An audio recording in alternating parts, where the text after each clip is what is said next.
नमस्कार स्टूडेंट्स, आपका स्वागत है science class and GK YouTube channel पे। आज हम 12th बायोलॉजी का जो हमारे 38 नंबर जो चैप्टर चल रहा था मानव जनसंख्या वाला, ठीक है, आज उसका पार्ट नंबर 2 फर्स्ट पार्ट हमने कंटिन्यू कर लिया था, उसको पढ़ लिया था।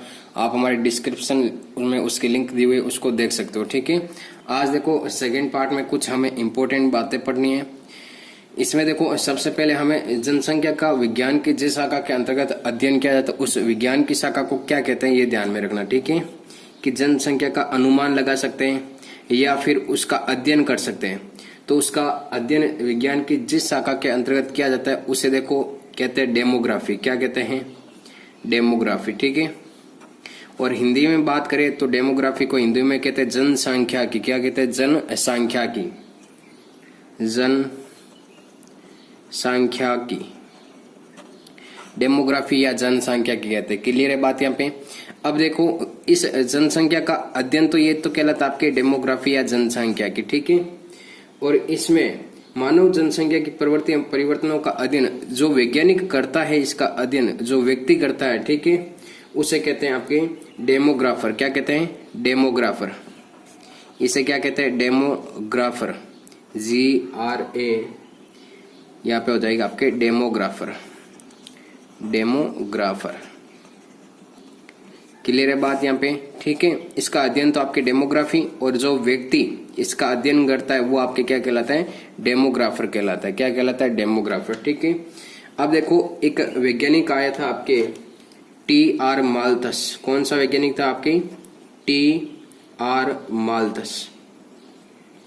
तो इसने एक सिद्धांत दिया था, उस सिद्धांत को कहते हैं माल्थस का जनसंख्या का सिद्धांत। माल्थस का जनसंख्या का सिद्धांत क्या कहते हैं? माल्थस का जनसंख्या का सिद्धांत कहते हैं, ठीक है। अब देखो इसका सिद्धांत क्या था और इसने क्या बताया था वो हमें यहाँ पे ध्यान में रखना है, ठीक है। इसने बताया था कि जो जनसंख्या में वृद्धि के बारे में बताया। एक तो किसके बारे में? जनसंख्या में वृद्धि।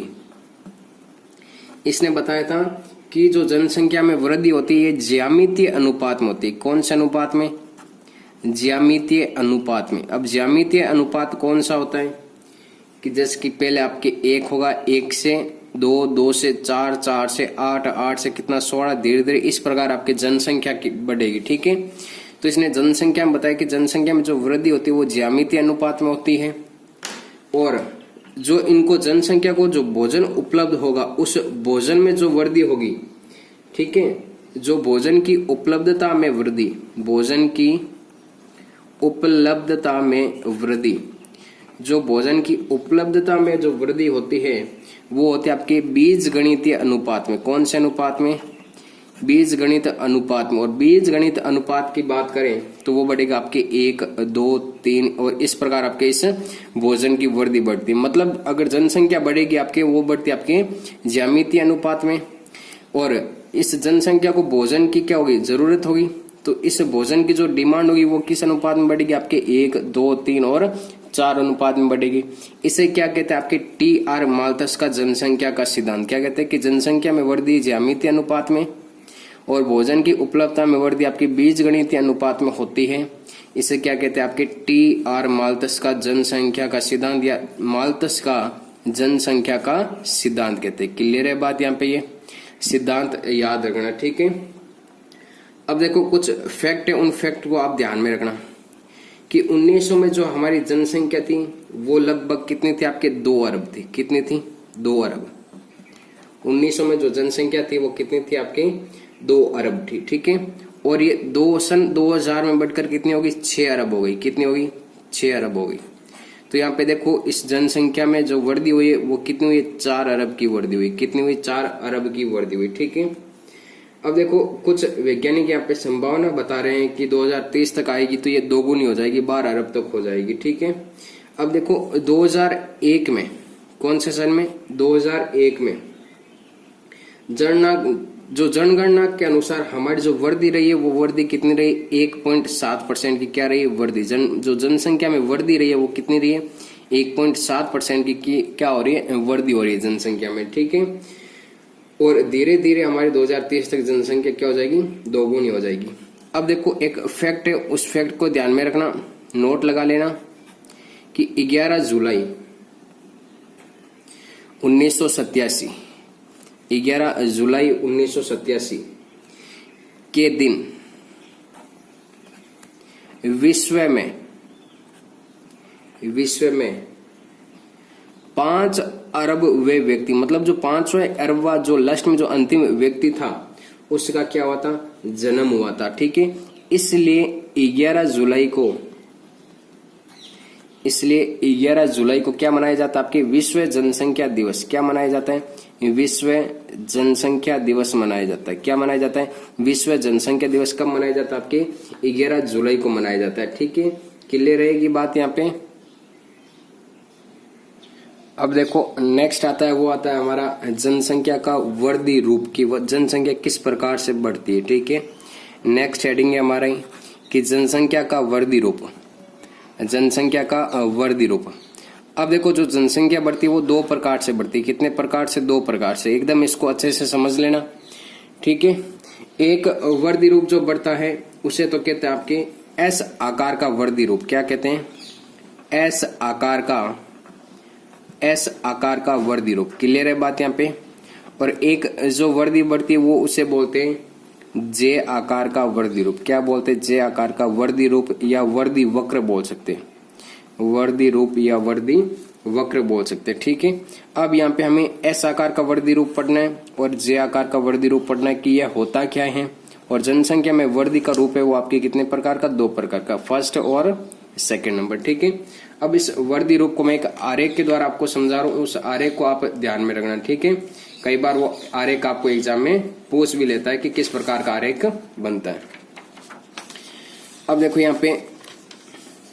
यहाँ पे कौन सा आपके पहला एस आकार का वर्दी रूप और सेकंड नंबर कौन सा, जे आकार का वर्दी रूप। ठीक है, एक तो कौन सा आपके एस आकार का और एक कौन सा आपके जे आकार का।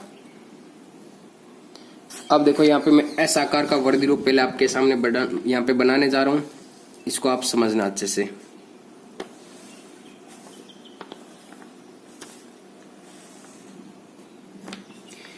इधर वाला जो ये एरिया ये आपके, ठीक है, ये एरिया आपके दर्शाएगा जनसंख्या की वृद्धि।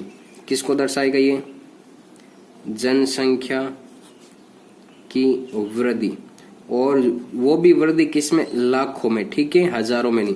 ये किसको दर्शाएगा, ये लाइनिंग एक ग्राफ बनाएंगे हम यहाँ पे, क्या बनाएंगे, ग्राफ बनाएंगे। ठीक है, ये एरिया किसको दर्शाएगा, सारा आपके जनसंख्या की वृद्धि को, कि जनसंख्या वृद्धि कितनी हो रही है। क्लियर है बात यहाँ पे।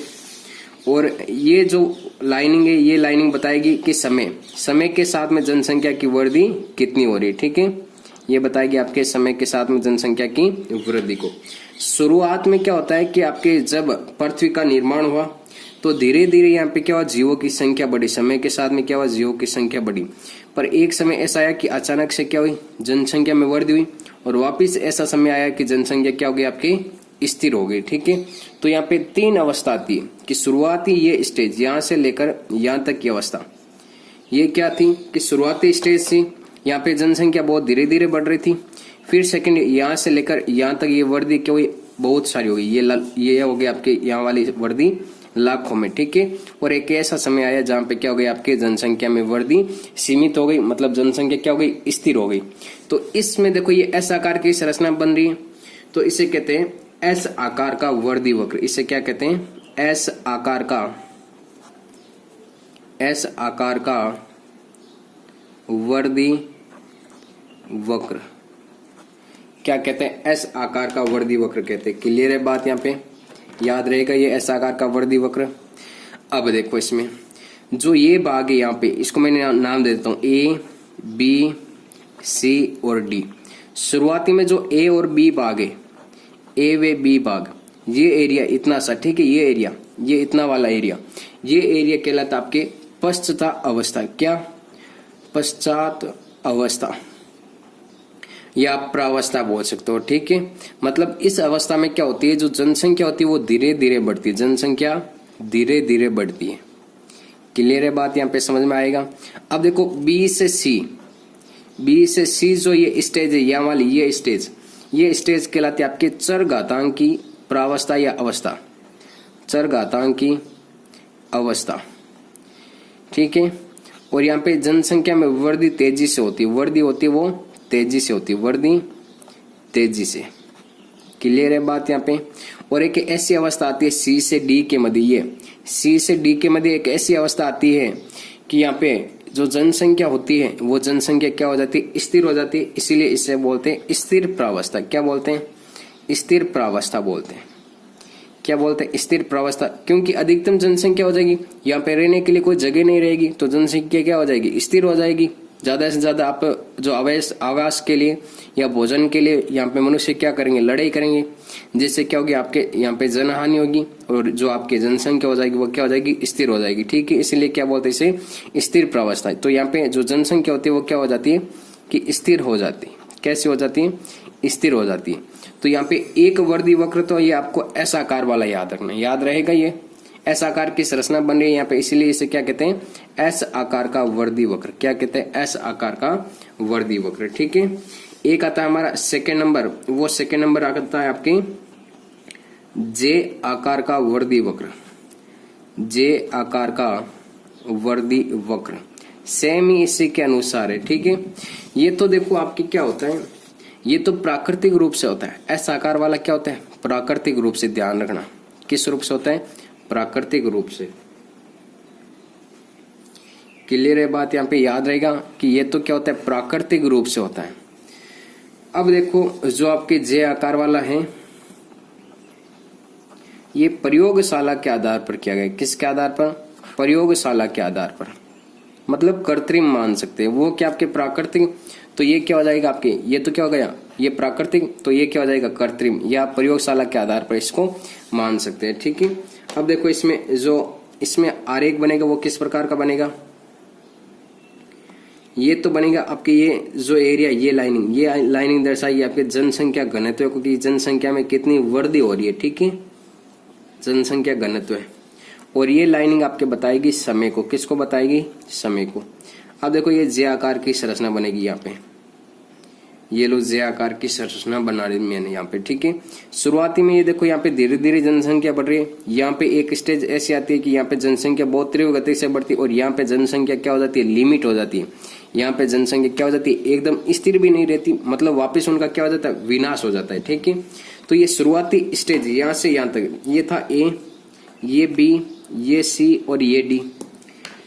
तो सेम जो हमने इसमें नाम दिया है यहाँ पे ए बी वाला, ये हो जाएगी आपकी धीरे धीरे बढ़ती हुई जनसंख्या वाला, ठीक है। ये क्लियर है बात? यहाँ पे सेम इसी प्रकार बी सी हो जाएगा, ये बी सी, ये एरिया जहाँ पे आपकी एकदम तेज गति से बढ़ती है। लेकिन सी डी में ध्यान रखना, यहाँ पे जनसंख्या का क्या हो जाता है, विनाश शुरू हो जाता है। जनसंख्या में वापस क्या हो जाती है, मतलब गिरावट आने लगती है, विनाश शुरू हो जाता है। जनसंख्या का क्या होता है, विनाश शुरू हो जाता है। क्लियर है बात यहाँ पे कि वापस जनसंख्या का क्या होगा, विनाश शुरू होगा। अब देखो जनसंख्या का विनाश शुरू होगा तो ये वापस ये कहाँ पे आएगा आपके, ये नीचे की ओर आएगा। तो इसका दूसरा जो ग्राफ बनेगा वो इस प्रकार से बनेगा आपके कि ये पहले जनसंख्या बढ़ी यहाँ पे, ये वापस जनसंख्या क्या होगी आपकी, घटती जाएगी। तो इस प्रकार का ये आपके क्या बनेगा, ग्राफ बनेगा, ठीक है। ये दोनों ग्राफ किसमें, आपके जे आकार में। यहाँ पे क्या हुआ, जनसंख्या बढ़ी, एक ऐसा समय आया कि वापस जनसंख्या का क्या हो गया, विनाश शुरू हो गया। तो विनाश शुरू होगा तो जनसंख्या क्या होगी, वापस घटेगी ना यहाँ पे। तो ये जनसंख्या वापस देखो ये घटता हुआ ये ग्राफ जा रहा है यहाँ पे। क्लियर है बात? यहाँ पे ये ध्यान में रखना आपको जे आकार की संरचना में, ठीक है। अब देखो इसमें क्या ध्यान में रखना है, जो वर्तमान में देखो नोट पॉइंट ध्यान में रखना, जो वर्तमान में जनसंख्या की जो वृद्धि हो रही है वो वृद्धि हो रही है आपके जे आकार के वक्र के रूप में। किस आकार के वक्र के रूप में, जे आकार के वक्र के रूप में, ठीक है, विश्व की जनसंख्या। और यही आपके कीटों की प्रजातियों को दर्शाता है, ठीक है। जे आकार का वृद्धि वक्र भी किसको दर्शाता, कीटों की जनसंख्या को भी दर्शाता है। ये आपको इतना ध्यान में रखना है। जनसंख्या वृद्धि वक्र में दो, एक तो एस आकार का, एक कौन सा याद रखना आपको, जे आकार वाला याद रखना। कौन सा याद रखना है, ये जे आकार वाला, ठीक है। यहाँ पे अब देखो यहाँ पे ये तो हो गए आपके वृद्धि वक्र, जनसंख्या के वृद्धि वक्र, आप इनको नोट कर सकते हो। इसकी आपको पीडीएफ है वो व्हाट्सएप ग्रुप और या टेलीग्राम ग्रुप में मिल जाएगी, ठीक है। डिस्क्रिप्शन में उनकी लिंक दी हुई, आप वहां से ज्वाइन कर सकते हो। अब देखो हम आगे नेक्स्ट पढ़ेंगे कि जनसंख्या को प्रभावित करने वाले कारक। क्या पढ़ना है हमें? जनसंख्या को प्रभावित करने वाले कारकों के बारे में पढ़ना है। ठीक है, आज थोड़ा जनसंख्या को प्रभावित करने वाले जो कारक है उनको समझ लेते हैं कि कौन कौन से कारक है। अब देखो यहाँ पे नेक्स्ट जो हमारी आज की हेडिंग है वो है आपकी क्या है? जनसंख्या को प्रभावित करने वाले कारक। किसको प्रभावित करने वाले कारक? जनसंख्या को प्रभावित करने वाले कारक। अब देखो ये मान लो कारक हमारे पास यहाँ पे क्या है? कोई भी एरिया है, इस फिक्स एरिया में यहाँ पे क्या रहती है? आपकी जनसंख्या रहती है, पॉपुलेशन है यहाँ पे। ठीक है, तो पॉपुलेशन है तो यहाँ पे ध्यान रखना आपको, मान लो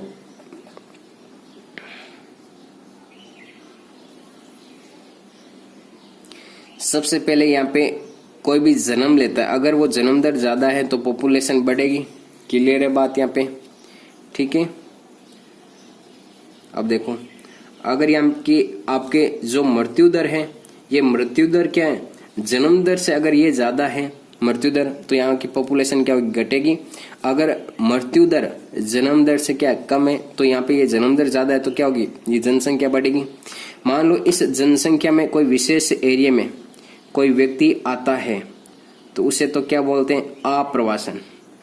क्या बोलते हैं? आप्रवासन।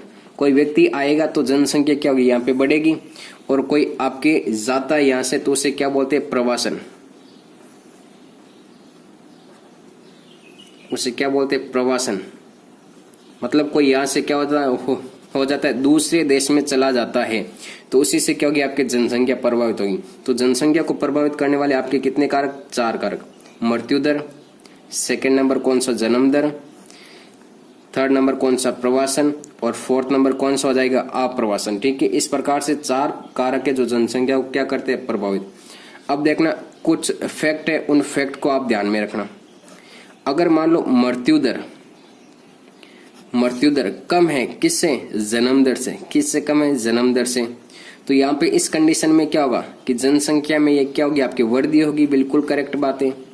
अगर मृत्यु दर ज्यादा है, मृत्यु दर क्या है? ज्यादा। ये देखो ये मैंने एरो का चिन्ह ये खुला किस तरह बना? ये मृत्यु दर ज्यादा किससे? जन्म दर से। तो यहाँ पे जो जनसंख्या में क्या होगी? कमी होगी। ठीक है, अगर मृत्यु दर और जन्म दर दोनों क्या आपके बराबर? दोनों क्या है? बराबर। तो यहाँ पे जनसंख्या क्या होगी? स्थिर रहेगी। क्लियर है बात यहाँ पे? कोई व्यक्ति यहाँ से जाता है, आप्रवासन मतलब आना। कोई व्यक्ति यहाँ पे आता है तो जनसंख्या में क्या होगी? वृद्धि होगी। क्लियर है बात यहाँ पे? कोई व्यक्ति यहाँ से प्रवासन कर जाता है, मतलब कोई दूसरे देश में चला जाता है, तो जनसंख्या में क्या होगी? यहाँ पे कमी होगी। क्लियर है बात यहाँ पे? जनसंख्या में क्या होगी? कमी होगी। ठीक है, अब देखो हमें सबसे पहले पढ़ना आपके जन्म दर के बारे में। किसके बारे में पढ़ना है? जन्म दर। या जन्म दर को ध्यान रखना उर्वरता भी कहते हैं। क्या कहते हैं? उर्वरता। ये हम क्या पढ़ रहे हैं?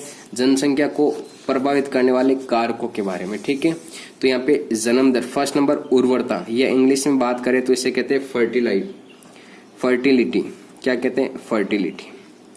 अब देखो सबसे पहले इसकी परिभाषा याद होनी चाहिए। जन्म दर की परिभाषा क्या होती है? तो इसमें ध्यान रखना प्रति 1000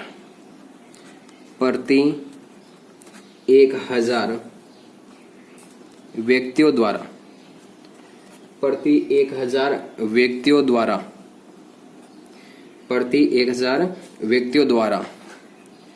वर्ष में उत्पन्न किए गए शिशुओं की संख्या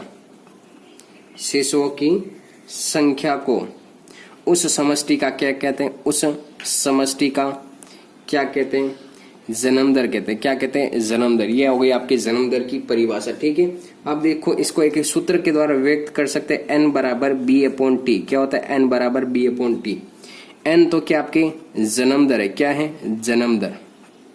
ठीक है, b क्या आपके प्रति 1000 व्यक्तियों पर जन्म लेने वाले शिशुओं की संख्या, और t क्या है? कोई भी समय। क्या है? समय। तो ये आपको फॉर्मूला ध्यान में रखना कि जन्म दर का फॉर्मूला क्या होता है। ध्यान। ठीक है, अब देखो यहाँ पे जो जन्म दर है ये हमेशा क्या होती है आपके धनात्मक होती है, हमेशा क्या होती है धनात्मक। ऐसा तो है नहीं कि कोई भी आपके दंपति आपके शिशु उत्पन्न करना बंद कर दे, ठीक है। तो इसीलिए कभी भी ऋणात्मक नहीं जाती कि भी आपके जन्म दर कभी ऋणात्मक होगी, ऐसा कभी नहीं होता। हमेशा जन्म दर क्या होती है आपके धनात्मक होते, ये आप ध्यान में रखना, इसको नोट कर लेना, ठीक है। जो जन्म दर होती है वो हमेशा क्या होती है आपके धनात्मक होगी, कभी भी ऋणात्मक नहीं होगी। तो आज हमने इस जन्म दर के बारे में पढ़ लिया था। बाकी बचे हमारी जनसंख्या को प्रभावित करने वाले ये आपके 3 कारक, इनको हम पढ़ेंगे नेक्स्ट क्लास में, ठीक है।